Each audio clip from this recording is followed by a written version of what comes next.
जय मसीह की जय मसीह की। ग्रेस लाइफ पे आप सबका स्वागत है। आज हमारे साथ मौजूद है सिस्टर परवीन जो इंडिया से हैं और आजकल खुदावंद यीशु मसीह के काम में लगी हुई हैं और खुदावंद के नाम को हर जगह फैला रही हैं।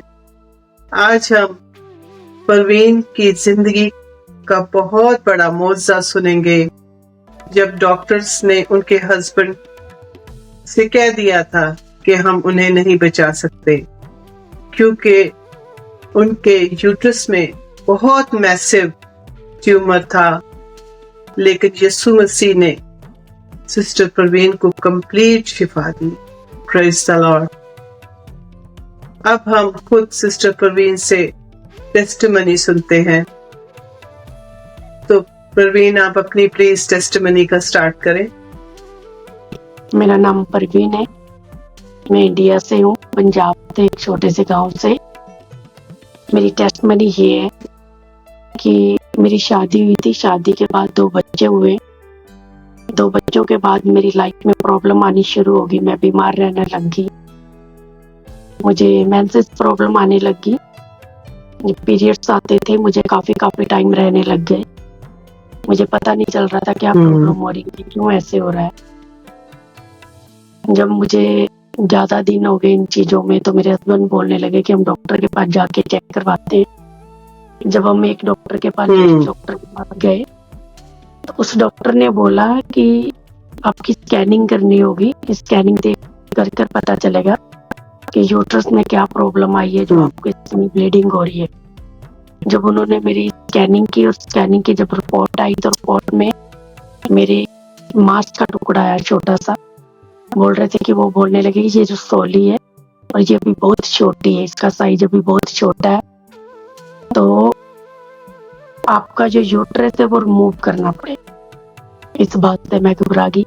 मैंने उनको बोला कि मेरा यूट्रस क्यों रिमूव करना पड़ेगा। मैंने बोला ये तो छोटी सी है, छोटे से मांस वाली है, तो आप इसको मेडिसिन से खत्म कीजिए। वो बोलने लगे नहीं, अगर पानी वाली रसोली है तो वो मेडिसिन से खत्म की जा सकती है, लेकिन जो मांस वाली हो जो खत्म नहीं होती, इसके लिए यूट्रस रिमूव करना पड़ता है। मैंने उनको बोला, वो बोलने लगे कोई बात नहीं, जब तक आपकी एक एज नहीं हो जाती इसको निकालने के लिए, हम इसे मेडिसिन के साथ इसका साइज छोटा रखेंगे, तो हम आपको हर टाइम मेडिसिन देंगे जिस मेडिसिन से इसका साइज छोटा रहेगा। मैं उनकी बात मान गई और मैं उनसे मेडिसिन लेके खाने लगी, मेडिसिन भी खाने लगी, उससे मेरे ब्लीडिंग भी सही रहने लगी। लेकिन जब 90 कॉफ्टिंग जब कोरोना आया था 2019 में, 2019 में जी, जब कोरोना आया तो कोरोना आने की वजह से सभी लोग तो ऑलरेडी घर में ही बंद रहने लग गए, कोई घर से बाहर भी नहीं निकलता था। तो डॉक्टर के पास तो जाने की बहुत दूर की बात है। तो ये मुझे बोलने लगे कि अब तो मतलब जा नहीं सकते बाहर, बच्चों को भी लेके नहीं जा सकते। तो जब कोरोना आया तो कोरोना जो था वो साल के लिए आ गया, तो मैं 1 साल बाहर नहीं गई और मेरी मेडिसिन बंद हो गई। जो मेरा चेकअप चल रहा था डॉक्टर के पास वो बंद हो गया। वो बंद होने की वजह से जो फाइब्रोइड था वो धीरे धीरे तेजी से बढ़ने लग गया मेरे शरीर के अंदर। 2021 तक 20 को भी थोड़ा कोरोना था, 2021 तक। जब 2020 खत्म हुआ, 2021 जैसे ही चढ़ा तो ये जो फाइब्रोइड था मेरे शरीर के अंदर काफी बड़ा हो गया था। और 2020 की जनवरी को मेरी ब्लीडिंग ऐसे स्टार्ट हुई कि 1 मंथ हो गए थे, ये बंद नहीं हो रही थी, ये लगातार चलती जा रही थी। और इसके साथ मुझे इतनी ज्यादा पेन रहने लगी कि मैं बहुत तड़पती थी। तो जब पता चला कि ये मेरा फाइब्रोइड बढ़ चुका है, घर में चलने फिरने की दिक्कत, और मतलब झुक कर चलने फिरने लगी, मैं सीधी होकर नहीं चल पाती थी क्योंकि मेरे पेन होती थी, खींच पड़ती थी, तो चलने फिरने की प्रॉब्लम। अच्छा, आप चल भी नहीं सकती थी? मैं चल भी नहीं सकती थी, मैं झुक के चलती थी, सीधी खड़ी होकर नहीं चल सकती थी मैं। तो इतनी ज्यादा प्रॉब्लम आने लगी। हर एक डॉक्टर के पास गए, डॉक्टरों ने तो चेक करते किए भी नहीं, बता दिया था ये प्रॉब्लम है, यूट्रस रिमूव होगा, लेकिन एक छोटी हम हाथ नहीं डालेंगे। फिर किसी ने हमें बताया कि एक बहुत अच्छी लेडीज डॉक्टर है, काफी बुजुर्ग है लेकिन वो दूर की है, वो इस चीज की वो स्पेशलिस्ट है, यूट्रस की वो स्पेशलिस्ट है। तो बोलने लगे उनके पास हम अच्छा। जाएंगे। तो मेरे हस्बैंड गाड़ी में डाल के हमको ले गए वहां पे। जब उस डॉक्टर ने मुझे चेक किया तो उन्होंने देखा कि मेरा ब्लड भी सारा निकल चुका था और 5-6 ग्राम रह चुका था।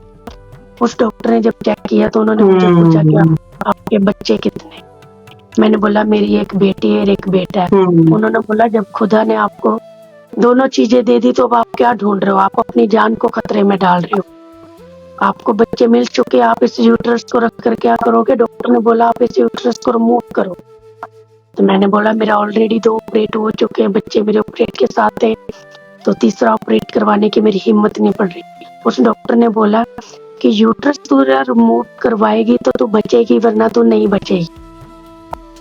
तो डॉक्टर ने इनको बोला कि आप अपनी वाइफ का 4 दिन के अंदर अंदर ऑपरेट करवाइए, अगर आपने नहीं करवाया तो ये इनकी डेथ हो सकती है। सिर्फ ये 4 दिन नहीं बचेंगे, चौथे दिन इनकी डेथ हो सकती है, आप जल्द से जल्द करो, अभी इसका करवाओ।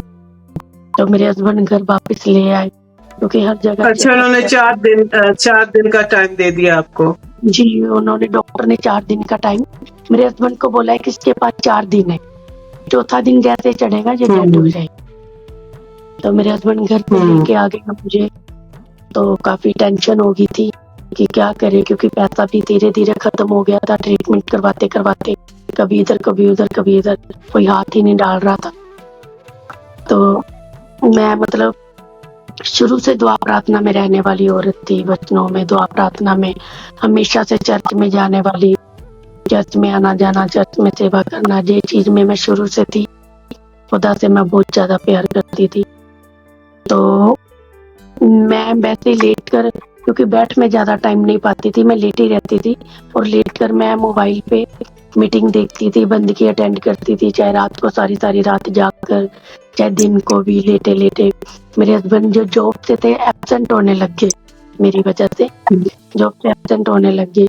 जब घर पे आए तो ऐसे मैं चारपाई पे लेटी हुई थी और मैं मीटिंग अटेंड कर रही थी, देख रही थी, और मेरे हस्बैंड के अथरू निकल रहे थे, तो मेरा ध्यान चला गया।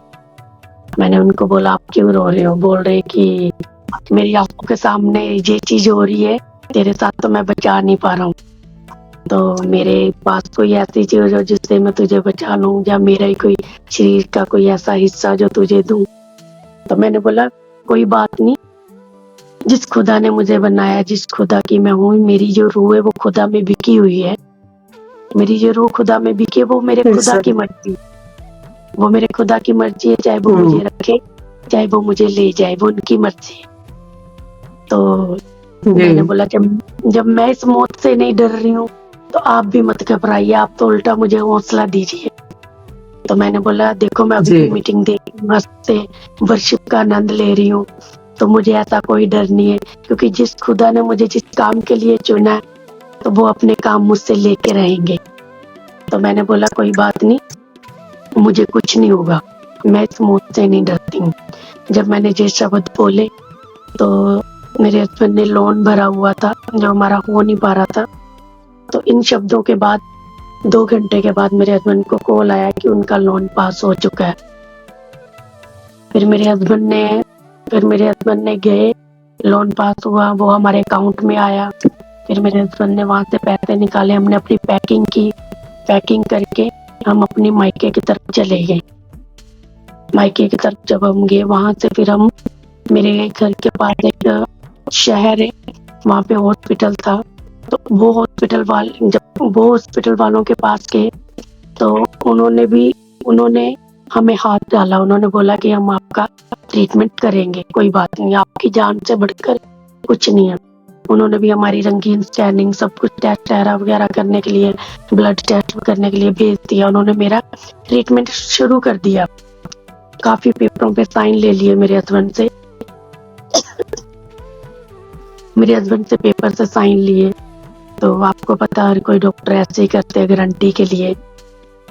तो जब उन्होंने साइन लिए, उन्होंने मुझे एडमिट किया, तो मेरा जो ब्लड था वो सारा खत्म हो चुका था और वो मुझे ब्लड चढ़ाना पड़ना था। मुझे पहले 2-3 दिन पहले उन्होंने एडमिट किया। जो मेरा ब्लड ग्रुप था वो जल्दी से मिल नहीं रहा था। मेरा ब्लड ग्रुप A+B है, पॉजिटिव डबल ग्रुप।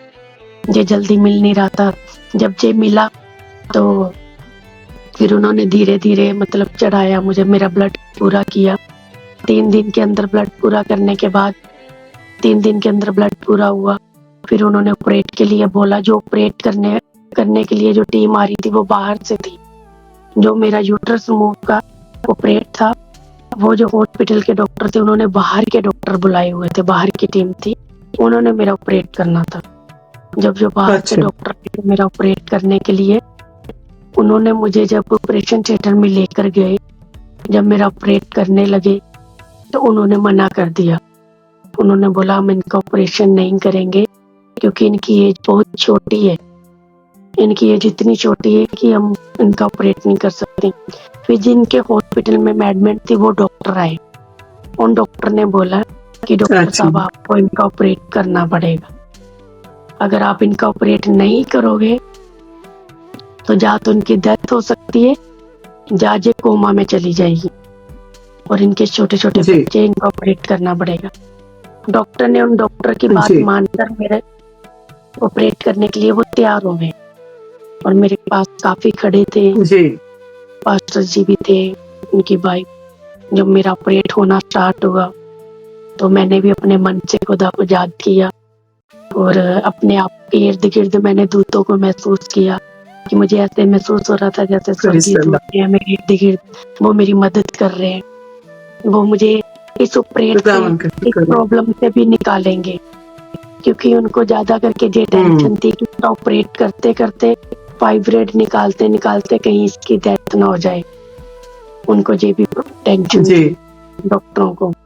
तो जब वो मेरा ऑपरेट करने लगे तो जब उन्होंने मेरा फाइब्रेड निकाला, जब उन्होंने देखा कि जब फाइब्रेड इतना बड़ा हो चुका था, जितना बड़ा डॉक्टर ने फाइब्रेड हाथ में पकड़ा था, तो वो हाथ में पकड़ के ही बोल रहे थे कि इस लड़की का इस फाइब्रेड को निकाल के मैं खुश हूँ, क्योंकि जितना बड़ा फाइब्रेड इस बेटी के निकला है ना, इतना बड़ा फाइब्रेड बहुत बड़ी उम्र के लोगों के निकलता है जो बुजुर्गी लाइन में आ जाते हैं। इतना बड़ा फाइब्रेड बोला उनके जी। होता है। तो उन्होंने बोला है कि मैं इस बेटी का ऑपरेट करके खुश हूँ कि इतने बड़े फाइब्रेड के साथ ये कैसे चलती फिरती थी, क्योंकि उन्होंने बोला था जिनके इतना बड़ा फाइब्रेड हो जाए वो चल फिर नहीं सकता इंसान, बल्कि वो चल फिर तो दूर, बिल्कुल। उनकी जल्दी से डेथ हो जाती है, वो झेल ही नहीं पाता इस चीज को। बिल्कुल। तो बोलने लगे कि मैंने इसकी जी। जान बचाई। डॉक्टर बोलने लगा कि मैं खुश हूँ। तो डॉक्टर ने खुद बोला कि मैं हैरान हूँ अपने घर में कैसे ये चलती फिरती थी। और डॉक्टरों ने मेरा ऑपरेट किया, फाइब्रेड निकाला, फिर मेरे टंका वगैरह लगाया, मुझे ऑपरेशन थिएटर से बाहर निकाला और जो मेरा फाइब्रेड था उन्होंने टेस्ट के लिए दिल्ली भेज दिया। और वो जो इंजेक्शन लगाते थे बड़े बड़े सिरिंज में भर के, वो इंजेक्शन भर भर के मेरे नसों में लगाते थे इन्फेक्शन के। उन इंजेक्शनों से मुझे बहुत पेन जी। होता था, बहुत ज्यादा। मैं चिल्लाती थी, रोती थी, मैं उनको बोलती थी कि कुछ भी कर लो लेकिन मुझे ये वाला इंजेक्शन मत लगाओ मेरे हाथों में, मेरी नसों में। ये इंजेक्शन, बिल्कुल। उन्होंने बोला ये इंजेक्शन है वो इन्फेक्शन के, अगर हम ये नहीं लगाएंगे आपको इन्फेक्शन ज्यादा हो जाएगी। करते करते उनको 5-6 दिन में मुझे छुट्टी देनी थी। उन्होंने 5-6 दिन में जब मुझे छुट्टी दिया, उन्होंने चला फिरा के मुझे देखा कि सब कुछ ठीक है। जब उन्होंने मुझे छुट्टी दिया तो मैं घर चली गई। जब घर गई तो जब मेरी फाइब्रेड की रिपोर्ट आई दिल्ली से, तो उसमें बहुत ज्यादा इन्फेक्शन आ चुकी थी कि जो कैंसर का मुंह ले रही थी। डॉक्टरों ने मुझे फिर से कॉल किया, डॉक्टर ने मुझे कॉल किया कि आपको फिर से हॉस्पिटल में आना होगा, आपको एडमिट होना होगा। मैंने डॉक्टरों को बोला कि मैं नहीं एडमिट होंगी, मैं डर के मारे उनको मना कर दिया। उन्होंने बोला अगर आप एडमिट नहीं होंगे, आपका जो फाइब्रेड है उसकी रिपोर्ट आ चुकी है, उसमें इतना ज्यादा इन्फेक्शन आया कि हमें आपको एडमिट करना ही पड़ेगा। उन्होंने बोला अगर हमने आपको एडमिट नहीं किया तो कुछ भी हो सकता है, तो हमारे हॉस्पिटल के ऊपर ब्लेम आएगा। तो मैंने बोला कि मैं एडमिट नहीं होंगी, मैं आपके साथ मिल लेती हूँ, जो भी बात है उन्होंने बोला ठीक है आके मिलो। जब उनसे मिले तो उन्होंने बोला आपको इसलिए एडमिट करना है कि जो इन्फेक्शन इसका हमें जड़ से खत्म करने के लिए ट्रीटमेंट करना है, क्योंकि कल को जो आपके अंदर प्रॉब्लम बन जाएगी। जी तो मैंने बोला मैं एडमिट नहीं होंगी, मैं इंजेक्शन नहीं लूंगी। आप उन्होंने मुझे मेडिसिन का भी ऑफर दिया कि अगर मेडिसिन 5 दिन की दें, इस मेडिसिन से अगर अच्छा आपकी इन्फेक्शन चली जाएगी तो हम आपको एडमिट नहीं करेंगे। तो मैंने उनकी इस बात को कबूल लिया। मैंने बोला कोई बात नहीं, मैं शर्त को मान लेती हूँ। अगर मेडिसिन से 5 दिन के अंदर अंदर मेरी इन्फेक्शन कम होगी या खत्म होगी तो फिर मैं एडमिट नहीं होंगी, अगर नहीं हुई तो मैं खुद आके एडमिट हो जाऊंगी। तो दवाई मेडिसिन ली जी मैंने, हॉस्पिटल से मैं आ गई और कार में मैं खुदावंद को बोलती आ रही थी कि प्रभु मुझे इसी मेडिसिन से हील करना, इसी मेडिसिन से मेरी जड़ से इन्फेक्शन चली गई। प्रभु मैं एडमिट नहीं होना चाहती हूँ, मुझे बहुत पेन होता है, ये लोग मेरे बहुत पेन करते हैं। मैं ऐसे दिल से उनसे बातें कर रही थी खुदा से, गाड़ी में जाते जाते।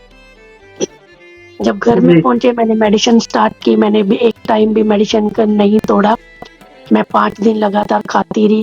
फिर खुदा से प्रेयर करके रही कि प्रभु मैं बिल्कुल हील हूँ, मेरी इन्फेक्शन खत्म है, वो मुझे एडमिट नहीं करेंगे। ये मेरा विश्वास है खुदा तुझ पर, और इसी विश्वास के साथ मैं जा रही हूँ। जब मैं डॉक्टर के पास गई उन्होंने मुझे जी चेक किया, अच्छी तरह चेक किया, मेरी इन्फेक्शन चेक की। जब उन्होंने देखा कुछ ऐसा नहीं पाया तो उन्होंने मुझे बोला कि आपकी इन्फेक्शन तो बिल्कुल ठीक है। आप इतनी इन्फेक्शन थी तो मेडिसिन 5 दिन में मेडिसिन से 5 दिन में जो प्रॉब्लम एडमिट होकर खत्म होनी थी वो 5 दिन में मेडिसिन से कैसे हो गई। मैंने बोला जी तो मेरे खुदा का कमाल है जी जो बड़े बड़े काम करता है। तो मैंने बोला है जी, तो मैंने अपने खुदा के आगे अपनी ये बात रखी थी कि प्रभु ऐसे नहीं, मुझे ऐसे चाहिए। तो मैंने बोला वो खुदा ने मेरे लिए ऐसे जी किया। डॉक्टर वगैरह हैरान हो गए थे जी कि इतनी ज्यादा इन्फेक्शन जो कि कैंसर का मूड ले रही है तो वो एक 5 जी दिन की मेडिसिन से कैसे निकल गई। तो उन्होंने मुझे आराम से तो परवीन सॉरी मैं आपकी बात काट रही हूँ। मैंने आपसे ये क्वेश्चन करना था कि आप तो हिंदू थी, आपको परमेश्वर परमेश्वर खुदा से क्यों ये सब कुछ मांग रही थी? आपने जब जानती नहीं थी तो ये रिलेशन कैसे बना उससे? ये रिलेशन मेरी शादी क्या जो हुई है आप जी जी बोले। मेरी क्रिश्चियन फैमिली में शादी हुई है। अच्छा मेरी क्रिश्चियन फैमिली में लेकिन शादी हुई आपने है। मुझे बताया था कि आपके हस्बैंड और उनकी फैमिली क्रिश्चियन तो थी लेकिन वो घर में दुआ नहीं करते थे। जी वो प्रेयर नहीं करते थे। आपको मेरे जो खुदा ने ससुर उस फैमिली में हिंदू फैमिली से क्रिश्चियन में जाके उनके परिवार को भी खुदावन के कदमों में लाई हैं और खुद भी एक मजबूत ईमान के साथ खड़ी रही जी जी और खुदा ने आपको शिफा दी और अब आप खुदावन का प्रचार करती हैं, चर्चेज जी में गांव में मुनादी करती हैं। जी जी खुदा ने आपको बेटी एक प्यारी सी है, आपका बेटा प्यारा सा है। जी तो ये तो बहुत ही बड़ी बात है कि हिंदू परिवार की के खुदावन ने आपको चुन रखा था, उससे आप क्रिश्चियन परिवार में आई। लेकिन वो परिवार भी खुदावन के करीब तो नहीं था, क्रिश्चियन तो था, लेकिन उनको भी आप लाई हैं और आप खुद भी खुदावन में मजबूती से बढ़ती चली गई। जी खुदा को वो तो जानते थे। मैं हैरान हूँ इस टेस्टिमनी के लिए जी कि कहाँ से आप आई और कहाँ से आप तेजी से जा रही हैं कि हिंदू परिवार क्रिश्चियंस में भी आई गई। कोई सोर्स नहीं था या वहां पे कोई बाइबल पढ़ा हो या वहां डेली प्रेयर हो रही हो कि आपका ईमान बढ़ा। आपको खुदा ने ऐसा चुना है कि शायद आपको आपके माँ के गर्भ से ही चुना था। जी तो आपकी इस गवाही से बहुत से जिंदगियां जो हैं खुदावंद के करीब आएंगी, ये मेरा ईमान है। जी जी आपकी गवाही जो भी सुनेगा उसकी जिंदगी जरूर बदलेगी यीशु नाम में। और आप बहुतों के लिए, बहुत अंधे लोगों के लिए रोशनी का बायस है। जी तो मैं आपसे रिक्वेस्ट करती हूँ कि आप एक छोटी सी दुआ करें। जी, thank you Jesus Holy Spirit. धन्यवाद पवित्र आत्मा जी, आपका शुक्र है सामर्थ्य पिता परमेश्वर इस प्रोग्राम के लिए प्रभु, आपका धन्यवाद करते हैं प्रभु, जो आप हमें समय में खुदावंद खुदा लेके आए, खुदावंद खुदा जिस समय हमारे जीवन में ठहराया प्रभु, सामर्थ्य पिता परमेश्वर प्रभु, सिस्टर पर्सेस हैबिट को आपके हाथों में देते हैं, उनके परिवार को, उनके चैनल को प्रभु तेरे हाथों में देते हैं, तेरे लहू में कवर करते हैं प्रभु। ये चैनल प्रभु सिस्टर खुदावंद खुदा ऊंचाइयों को छुए, तेरे नाम से लो से प्रभु, इस गवाही के द्वारा मेरे प्रभु हर एक रूह बचाई जाए, कोई रूह नाश ना हो मेरे सामर्थ्य पिता परमेश्वर प्रभु। आप सिस्टर को ब्लेस कीजिए प्रभु, इस चैनल को ब्लेस कीजिए मेरे सामर्थ्य पिता परमेश्वर। जो लोग इस गवाही को देखे प्रभु वो भी ब्लेस हो प्रभु, खुदावंद खुदा जो लोग इस गवाही को देखे प्रभु वो अपने जीवन को तुझे दे दे मेरे सामर्थ्य पिता परमेश्वर। इस गवाही को देख कर सुनकर मेरे प्रभु वो अपने जीवनों को बदले मेरे प्रभु, कोई भी रूह नाच ना हो प्रभु। इस गवाही का प्रभु लोगों के ऊपर गहरा प्रभाव पड़े मेरे सामर्थ्य पिता परमेश्वर प्रभु। खुदावंद खुदा ये जो चैनल है खुदावंद खुदा सामर्थ्य पिता परमेश्वर, ग्रेस लाइट चैनल है प्रभु, ये चैनल खुदावंद खुदा दिन प्रतिदिन प्रभु ऊंचाइयों को छुए प्रभु, तेरी महिमा के लिए मेरे खुदावंद खुदा, जो चैनल तेरी महिमा के लिए और बढ़ता जाए मेरे खुदावंद खुदा प्रभु। सिस्टर हैबिट को छू खुदावंद खुदा सामर्थ्य पिता परमेश्वर, उनको दिन प्रतिदिन और ब्लेस करता जा प्रभु, तेरे नाम को महिमा मिले प्रभु, तेरा नाम ऊंचा प्रभु। आपका धन्यवाद, आपका शुक्र सामर्थ्य पिता परमेश्वर प्रभु, जो आपने हमारी दुहाई को सुना प्रभु, कबूल किया प्रभु, मांगते मीठे पिता पुत्र जिंदा नाम, आमीन आमीन आमीन आमीन आमीन। आपकी प्रवीण जी बहुत शुक्रगुजार हूँ कि आपने अपना कीमती वक्त निकाल के मुझे अपनी गवाही देने के लिए टाइम दिया। खुदावन आपको और भी बहुत बरकत दे और अपने जलाल के लिए और भी इस्तेमाल करे। तो जो ये प्रोग्राम देख रहे हैं उनसे रिक्वेस्ट है कि वो ग्रेस लाइट रिवाइवल इस चैनल को जरूर सब्सक्राइब करें, लाइक करें, शेयर करें और कमेंट करें, और ये भी बताएं कि परवीन की गवाही ने आपकी को किस तरीके से छुआ है और आपकी जिंदगी में इसकी वजह से क्या मौजूद हो रहा है। मैंने इस वीडियो के नीचे अपना व्हाट्सएप नंबर और ईमेल एड्रेस लिखा है। अगर आप अपनी गवाही भी शेयर करना चाहते हैं तो मुझसे इस व्हाट्सएप पे या ईमेल पे कांटेक्ट करें, ताकि जब मुझे आपका ये मैसेज मिलेगा तो मैं आपसे फौरन शेयर करूंगी। खुदावन आप सबको बरकत दे।